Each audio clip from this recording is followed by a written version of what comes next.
Welcome, everyone, to A Mexican and a Redneck Follow the World. We are your hosts and surrogate fathers, Juan and Ben. Today, we'll be discussing the importance of always being kind, respectful, and humble in every interaction. Every interaction. Please be respectful, Ben. I will be not only respectful, but I will be kind, and I will be that other thing, and then that other thing at every interaction. I mean, really, Ben, every interaction. Every Okay. interaction. So when you're standing at the bathroom stall and you're taking that piss, you're supposed to be kind and respectful. By not talking to the guy next to you, that is the most kind and respectful thing you can do, because he's got his business, you got your business, and none of it has to be with each other. Eyes and that's forward, the best interaction. Eyes up.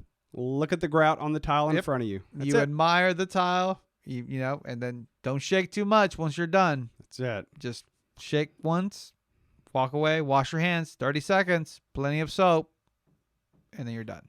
That's it. And just let it go. Very kind, very respectful. That's the best interaction you can have in a bathroom. Now that we've solved that. No. It's so interesting because the longer you're on this earth, I think the longer you realize this is a really good truth. Yeah. In reality. And when you're young, you're kind of wild and out of control. And you might not see this as a reality. But as you get older and you start interacting with people, they come back into your life. Unless you just move a lot and no one knows who you are, then maybe you don't experience this. But that's usually not the case. Most people will stay in an area for most of their lives, or at least for a period of time. So you're really mean to that one person a long time ago, they're going to remember it, and probably remember it a lot more than if you were nice to them. Yeah. And that comes back around oftentimes, like, oh, I remember him. He was mean to me, and he did this, and blah, blah, blah. And you might be an amazing person 10 years later, but all they know you as that mean person 10 years ago, or miserable, or super kind and peppy and hardworking. I mean, Yeah. it works both ways. But being kind and respectful and humble at every interaction and not puffing up like the big bad rooster you want to be, that goes a long way. Yeah. You know, it's funny you talk about it as far as like with the moving around. I've lived in 3 places really for an extended period of time. Well, 4 places, I guess, because Mexico. But I grew up in California, and I was there until I was 15 years old. And then when I was 15 years old, we moved to Tennessee, and I lived from Tennessee from 15 to until I was 27. And then I've been here in Alabama, the great state of Alabama. Great state. Probably the greatest state in the Absolutely. nation, you know. Just it is. Anyways, but I love it. Yeah, but you're from here. I am from You're here. growing up here. I ain't going nowhere. Right. But Hope not. if I was to go back to California and ran into some of the friendships that I had in that phase of life, I was a completely different person than the person I am now. Same thing in Tennessee. I've progressed and I've become better. But then that analogy you gave as far as like people, they remember me from that experience, but they haven't seen me grow. So every part where I lived at, there's been a different part of me living there. And even here now in Alabama, you know, I think you've known me for just close to about the time that I've been here. I mean, I met you pretty like 2014? maybe, yeah. The fall or summer? Yeah, and I moved here 2012. So, you know, I've kind of grown up with you here in Alabama. And so you know the person that I'm become here. And then you might go to Tennessee and run into some of my friends, and they'd be like, oh, that one guy. Oh, don't trust him. And I was like, you'd be like, what? I trust him, though. What do you mean? What do you know about him? Tell me everything. No, but it's important too, and it's not just for your preservation of your personal integrity and honor, right? That's because it's not just a 100% selfish thing where you need to keep up your guard so you look good, but you got to think. We're all in life together, and we're all going through life together. And, you know, there's so many instances where you're driving your car, someone cuts you off, And you have the complete and total opportunity to have just that. I know I'm right. They cut me off. They know they were in the wrong. You could give them the finger. You can scream and cuss at them. You can ride their tail, whatever you want to do. Or someone bumps into you and they're just like frantic and a mess and they knock you in, knock you in a wall or something. And you're like, oh, what are you doing? They're like, oh, sorry. And they keep going. Like you think, I can holler at them. Why? But it's like, you ever stop to think, why would someone be that way?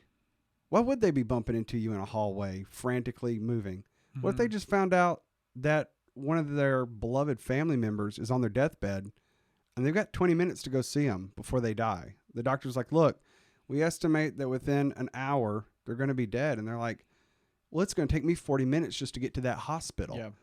And I'll only have 20 minutes left with this person I've known for however many years, that I love dearly, that grandfather or parent or whatever. And, or if they're driving recklessly, it's like, maybe they're maybe they just, found out some really bad news that their kid got hurt and they're just trying to get to the hospital to be with their kid. Cause they're in, when your kid's hurt, it is the worst thing in the world, and you're hurting already and you don't even know what's wrong. It might just be, well, they got in an accident and it was a bad car wreck, but really their leg's broken. They'll be fine. It's like, no, but that's my baby. My baby's hurt. And so it's also kind of to give them some grace. Being respectful and giving grace isn't bad. Yeah. Be humble. One thing that I've learned, Ben, in that situation, because I've had many experiences like that where, the person's angry, they're having a bad day or something's happened with their situation. So one thing that I've learned is always don't take things personal. Don't take things personal. But definitely taking them personable. But be personable. There you go. Meaning, I'm not going to be offended by the way you're treating me, but I'm going to take the time to understand you, to find out why you're acting like that. Because you don't know when somebody's having a bad day. So it may be that person is having that experience. Oh, yeah. They just found out about the death. They just got some bad news. So they're having a bad day. Or it may be the person just a meanie butt. They could be a meanie butt. Meanie butt. That's the third thing. They could be a meanie butt. But hey, wait a second. Let's turn this around again. It's a real thing. I've seen them out there. They're seen real. Those meanie butts, when they get a hold of you. Woo-wee. Don't want that meanie butt. But that person too. Yeah. Maybe they just need someone to be kind to them. Yeah. So they can go, well, wait, I was mean to everybody today. And I got the finger. I got cussed at. Everything was usual. But I was a meanie butt. And that person was nice to me. Yeah. and I'm Mr. Meanie Butt, but they were still nice. And now you kind of stand out. And you might become a test subject every day at work to Mr. Meanie Butt. But Mr. Meanie Butt, after 6 months of knowing you, might become maybe just Mr. Grumpy Pants. I had an experience of a meanie butt one time. It was really, really funny. I was working retail. And there was this guy, he would come in and just angry, grumpy, a real mini butt. I'm telling about real mini butt, And he would come in there and he would always complain. He's like, man, these damn Mexicans are coming into town and just taking our jobs and all that. And I just sit there and be like, yeah, that's man, I got you. And I take it upon myself, I'm not going to get offended. I'm not going to take it personal. Got to know the guy, gave him great service every time. It got to the point to where he would come back and he would ask for me. He would look for me and and then he would go into, man, I'll tell you what, man, these Mexicans just come here and just taking their jobs and all this and just a bunch of lazy people and all this. And I'm like, yeah, man, yeah. It's just give him great customer service.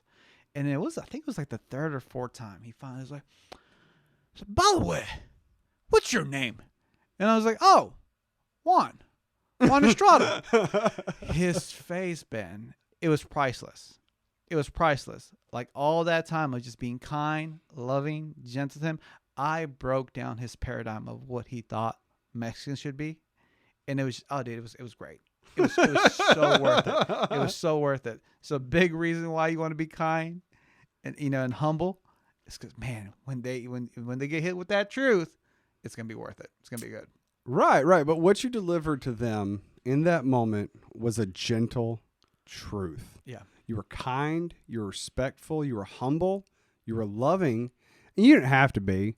You can be like, excuse me, sir, I'm a Mexican. And I take offense to that. I take offense. I do not like that, and I Yeah. disagree with you. We are not lazy. Yeah. And you have obviously, you could have gone off on the dude, Yeah. and everyone, including your company, would have been like, Yeah. you were mean to him. Especially every time he came in, he would wake me up from my siesta. It's like, I'm trying to take my siesta, and you're not letting me take it.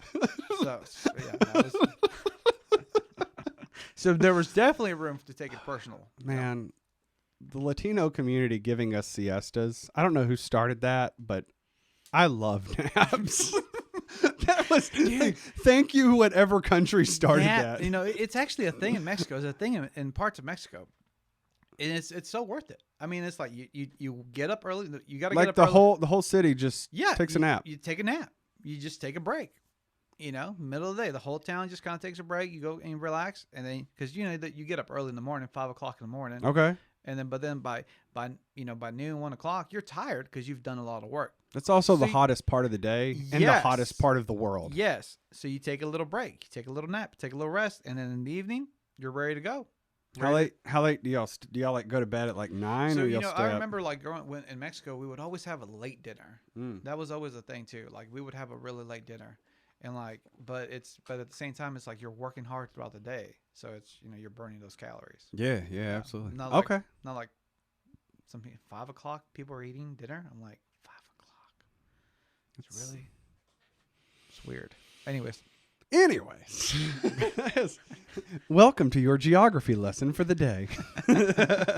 But that gentle truth, man. We were discussing this earlier. We have a little bit of a pre-game show where Juan and I just kind of collect our thoughts. We're talking about a lot of stuff. And one of our things is how do we, there's a balance in life you find where we were discussing this and that gentle truth. Like you don't want to not give people truth. You don't want to be fake. You don't want to be someone you're not. Yeah. Like you didn't want to say, well, my name's John and I'm from Tennessee. It's like, no, you're Juan and you're proud from Mexico and you're proud to be in America. But you gave him that truth, but you're gentle about it. And it's like, imagine if everyone found that balance between I'm going to be truthful, but not aggressive. Mm-hmm. I'm going to be gentle, but not a pushover. Yeah. If you could find that, you found something as a man, as a person, that is just such a great balance. And it allows you to very easily be kind, respectful, and humble in every interaction.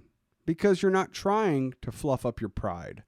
You're just trying to coexist with people and give them a better life while you're trying to figure out how to have a better life. Because one thing that I realized, even in that interaction, Ben, I realized that his view of the Mexican people did not define me. The fact that I am Mexican does not define me. I choose to define myself.